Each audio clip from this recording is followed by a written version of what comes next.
जिसने 34 ईयर से पहले अच्छा न्यूट्रिशन लिया है, डाइट अच्छा लिया है, तो उनका पीक बोन मास बहुत ऊंचा होता है, इसलिए वो आज भी 80 ईयर्स में भी स्ट्रांग है। So it's a very common scenario this days, जो कि आज से 10 साल पहले 15 साल पहले नहीं होता था।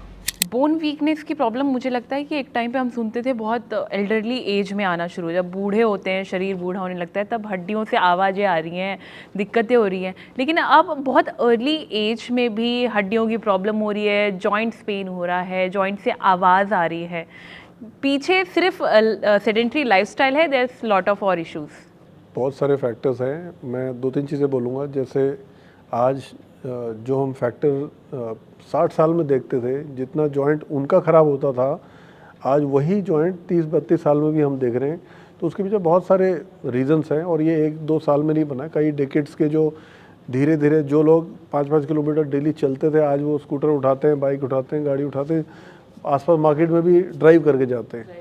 तो फिज़िकल एक्टिविटी के हिसाब से लेस देन 10,000 स्टेप्स अगर आप चल रहे हैं दिन में, तो आपकी बॉडी सेडेंटरी लाइफस्टाइल ही मानी है, ठीक है। तो एक तो ये फैक्टर हो गया, प्लस कितना न्यूट्रिशियस डाइट आपने as a teenager in second decade लिया है। ये माना जाता है कि हमारा जो बोन का जो डेंसिटी है वो 32-34 ईयर्स तक बढ़ता है सिर्फ। तो जो पीक बोन, उसको हम पीक बोन मास कहते हैं कि this is a maximum density you can retain in your lifetime. तो जिसने 34 ईयर से पहले अच्छा न्यूट्रिशन लिया है, डाइट अच्छा लिया है, तो उनका पीक बोन मास बहुत ऊंचा होता है, बहुत ज़्यादा स्टॉक आ जाता है, मतलब बैंक में बहुत बैलेंस बहुत ज़्यादा होता है। और फिर उसके बाद 34 के बाद डाउनफॉल आता शुरू होता है। तो जिसका बैंक बैलेंस ज़्यादा होगा उसका डाउनफॉल भी स्लो होगा। तो जो पुराने लोग थे, जो पुराना डाइट न्यूट्रिशन डाइट खाते थे, जो कि नॉन प्रोसेस्ड होता था, इसलिए वो आज भी 80 ईयर्स में भी स्ट्रांग है। लेकिन जो यंग जनरेशन है, जो कि जंक फूड पे और तरह तरीके के प्रोसेस फूड पे डिपेंडेंट है, उनका ना तो वो पीक बोन मास अचीव होता है।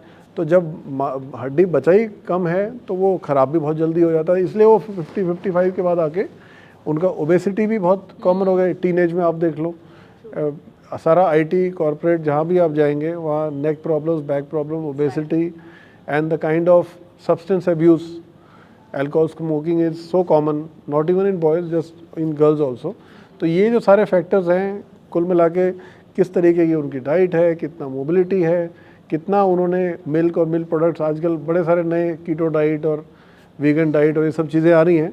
आई डोंट नो उसका लॉन्ग टर्म इम्पैक्ट क्या होगा, बट जो एज ओल्ड हमारे पेरेंट्स के, ग्रैंड पेरेंट्स के सिचुएशन है, मैं आज वो खुद देखता हूँ, जो 80 ईयर ओल्ड आ रहा है वो अपने ग्रैंडसन को ला रहा है जिसको घुटने में दर्द है, जिसको आवाज़ आ रही है, और वो ठीक चल रहे हैं। So it's a very common scenario this days, जो कि आज से 10 साल पहले 15 साल पहले नहीं होता था। तो जो जॉइंट स्टिफनेस की प्रॉब्लम है वो कौन सी एज में शुरू हो जाता है और उसके पीछे रीज़न क्या है? बेसिकली मैं चाहूँगी कि आप ये भी बताएं कि जॉइंट स्टिफनेस बेसिकली होता क्या है? स्टिफनेस का मतलब है, स्टिफनेस तो होगा मसल्स की स्टिफनेस, जॉइंट के आसपास जो मसल सबसे कॉमन हम नी में नोट करते हैं।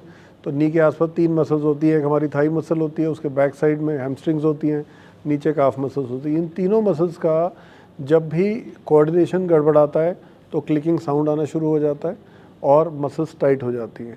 वो भी इमोबिलिटी की वजह से मेजरली होती है, या ओबेसिटी की वजह से जो नीज पे इम्पैक्ट पड़ता है। तो हम कहीं ना कहीं देखते हैं कि जो लोग अपना फिजिकल एक्टिविटी, दोनों एक्सट्रीम्स हैं, कुछ लोग तो बहुत ज़्यादा रन करते हैं, बहुत ज़्यादा एक्सरसाइज और किसी एक्टिविटी को एक्सट्रीम पे लेके जाते हैं, उनको तो मसल इंजरी होता है। कुछ लोग ऐसे हैं जो कुछ भी नहीं करते हैं, उनको डिसयूज़ की वजह से उनकी मसल स्टिफ हो जाती है। तो दोनों ही एक्सट्रीम्स ठीक नहीं है।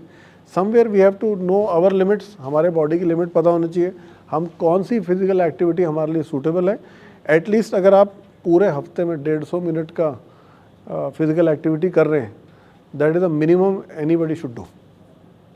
और स्टिफनेस, जितना आप अपनी बॉडी को सपल रखेंगे, फिजिकली एक्टिव रखेंगे, तो tightness, stiffness irrespective of the weather, चाहे वो विंटर्स हो, समर्स हो, रेनी हो, it will always remain normal, hale and hearty.